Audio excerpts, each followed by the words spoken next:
Man, looking back at the year 2021, we got some pretty good shit, but a lot of really bad shit. And so that's what I'm here to talk about today. Gonna be going through the best, the worst, and the trashiest animes to come out of 2021 in this video, narrowing down to the tippity top 5 worst anime of 2021. Now, if you know how this series goes, it's essentially me just narrowing down to the top 5 on Topsters while also showcasing a few honorable mentions. But in this one, the worst anime 2021, this one I made a special occasion because this one has a ton of stinkers that year that I've completely wanted to erase out of my head and I want to share with you all because these are shows that at the time and I think to this day I still consider as some of the worst anime of 2021 has to offer. Again, I've already made 3 videos prior talking about the best, the worst, and the trashy animes to come out of 2020. So if you want to check these videos out here, please go check them out. I'll um link down at least in this one, the worst anime of 2020, if you're interested to know about the worst animes to come out of 2020 that year. But without further ado, let's get into the list.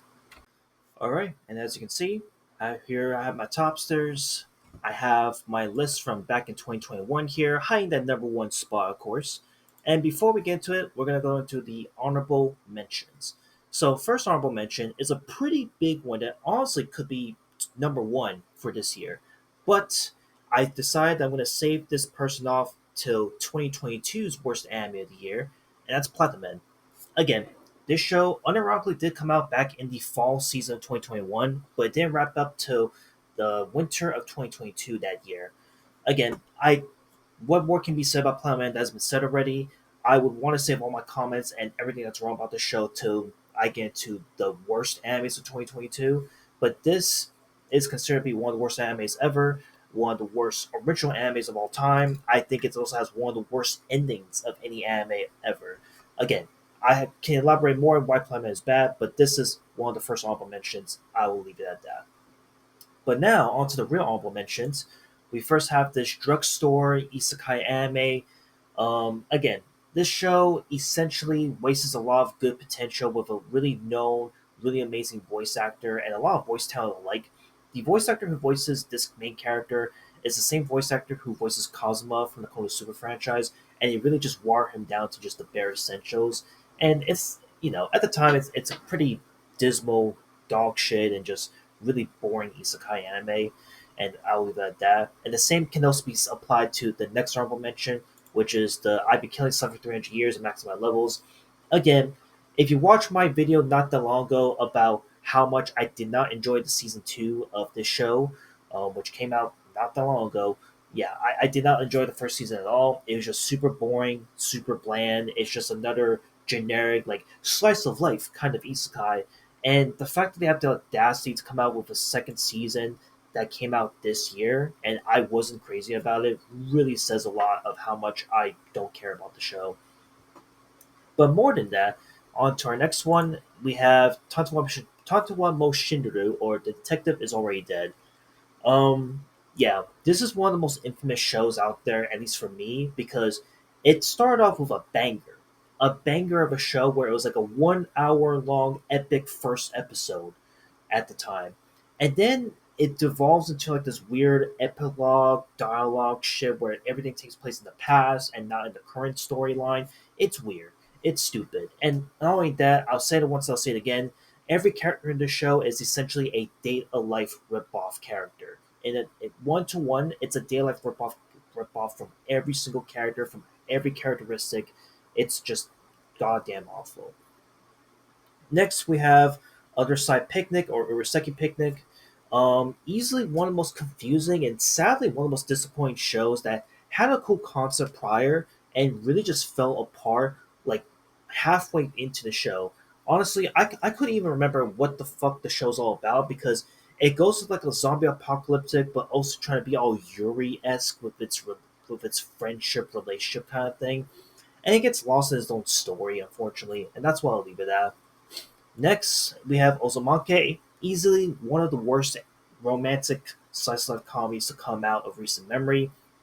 And this was during a time period when Doga Studios, the same studio that everyone should be aware of, is known for giving us Oshinoko, was at a pretty mixed period in their time period where they're giving us some really high quality animation, but sometimes not really good slice of life. And this is just not one of them. This is probably the worst slice of out there.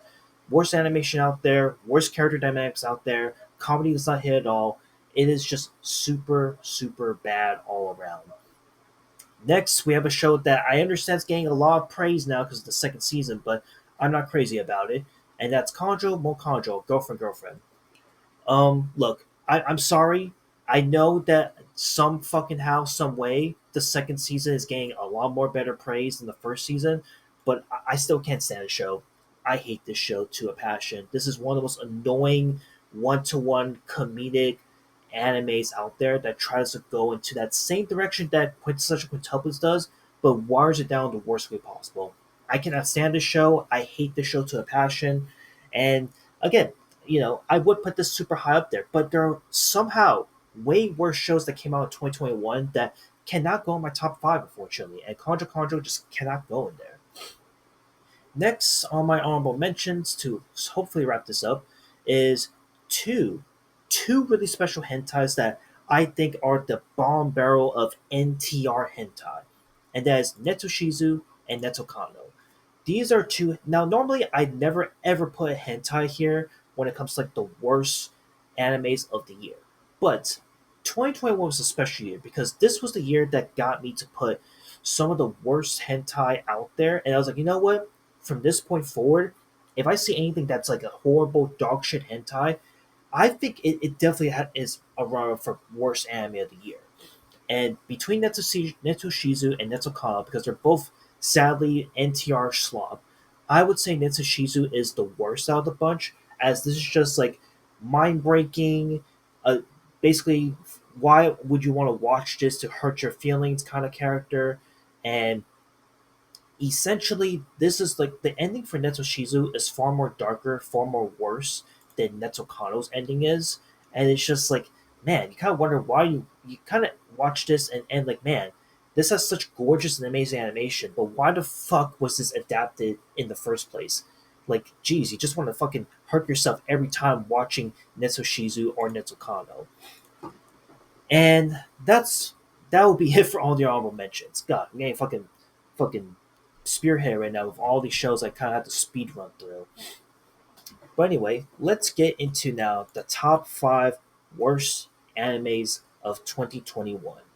Starting with our number five spot, we have a show that I think that year is probably one of the worst isekais of that year, Fruits of Evolution. This is probably one of the worst attempts of trying to make a trashy anime. And believe me, I remember this show pretty vividly when it first came out. I remember when Fruits of Evolution first came out, I was in the impression that, man, this is going to be a banger, this is going to be amazing. And I thought that it was going to be one of the best fun bad shows out there.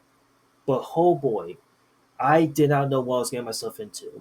Not only is the animation on this thing so outdated and so dog shit, but it has the fucking audacity to try to replicate other better, much more superior trashy shows that came out that year.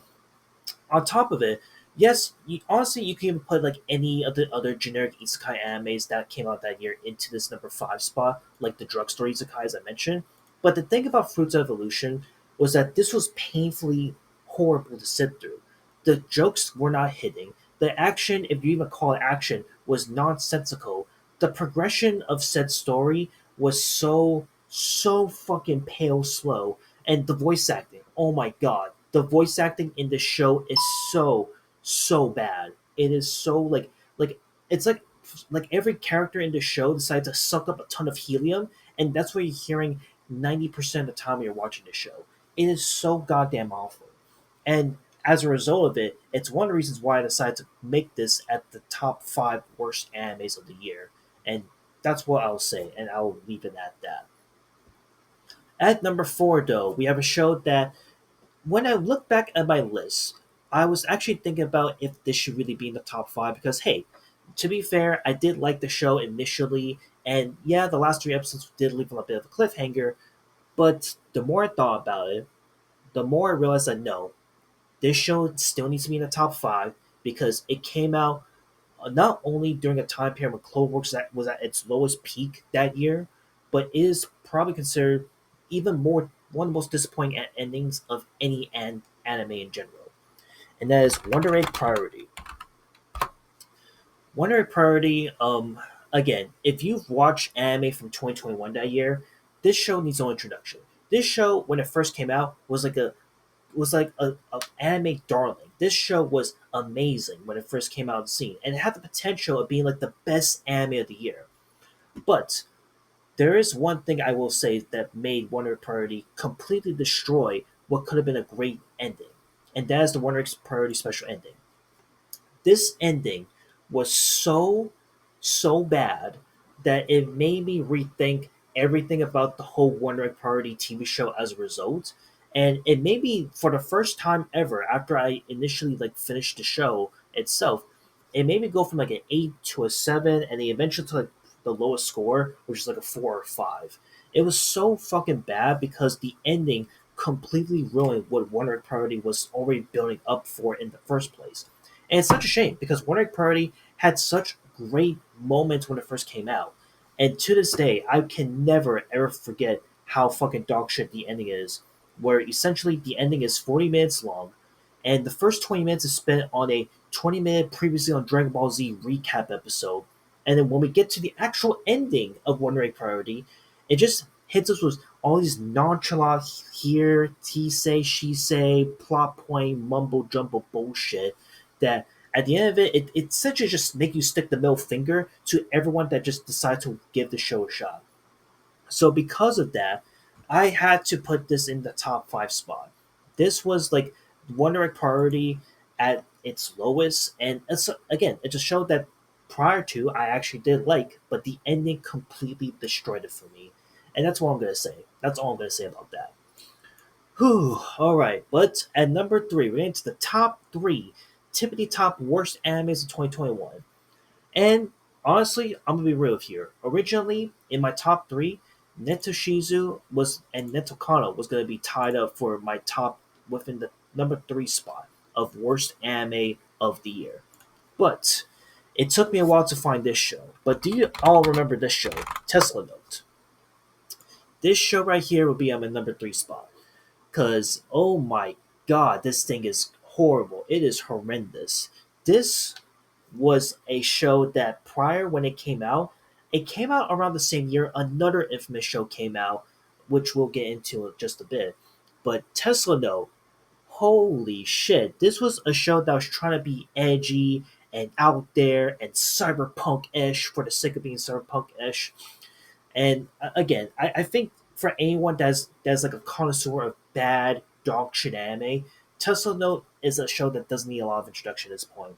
From the really awkward animation to the really bad character dialogue to the story that makes no sense that you can't even pay attention to it 90% of the time, this show was all over the place and just confusing. It was confusing to say the least. And once again, honestly, realistically, if you watch even one single episode of Tesla No, I can assure you that, yeah, honestly, this could be in the number 1 spot. It really could be in the number 1 spot, even number 2. But there are 2 shows that somehow, some way, were much worse than what we have here. And I'm gonna leave it at that. I'm just gonna leave it at that with Tesla No. Because our number 2 spot, we have a show that when it came out that year, like if you thought the disappointment Wonder Egg Party was so goddamn awful that it made you want to be so angry that you want to punch people in the face, nah. On our number 2 spot, the disappointment factor made you want to kill people in a way, and that is the Promised Neverland season 2. Yeah, I know they don't have it on here, but here I'll pop up the actual poster so that y'all can get PTSD like I have. Oh, what happened? Oopsie. But yeah, Promised Neverland season 2 doesn't need a lot of introduction at this point. It is without a doubt over the years one of the worst animes to come out of 2021. It is essentially one of the most disappointing sequels to a beloved show, which prior to everyone that watched Promised Neverland season 1, I absolutely loved. I absolutely enjoyed. This was like a near masterpiece in my eyes. The first season was great, absolutely loved it, and I remember when this first came out, this blew up like crazy. So the fact that season two was coming out, everyone was hyped about it. I was hyped about it, and season two rolled around, and it's like, what the fuck just happened? Like, where do you begin with this? Like, for starters, if you take away the fact that yeah, the animation is good, the voice acting is still on point, that's fine, I guess. But you have to admit that some of the worst dialogue options and the fact that the show was basically speed running the fucking manga at the time is saying a lot. Because man, Promised Neverland season two destroyed what could have been one of the greatest slam dunks of a really good psychological horror anime series to come out. And for a show that was so unique and had so much promise, you could say, it's such a shame because the amount of problems here that I could list out in this video that I'm talking about right now would be forever. Like, for starters, we have characters and expositions being sped run the fuck out. It feels like I'm about to speed run Minecraft and beat it to the end of the world. It is so fucking fast that you can't keep up with the dialogue. The ending is so nonchalant and so haphazardly thrown together that by the end of it, you're kind of just staring at the screen wondering like, what the hell did I just watch? They even have the fucking audacity, and I still remember it to this day, to drop a recap episode within 5 episodes of the second season. And keep in mind, the second season is only like 11 episodes long. So a super short freaking season with an unnecessary recap episode. I even remember saying that this recap episode is touted in my eyes as one of the worst recap episodes ever in all of anime. It's probably the worst recap episode of all time.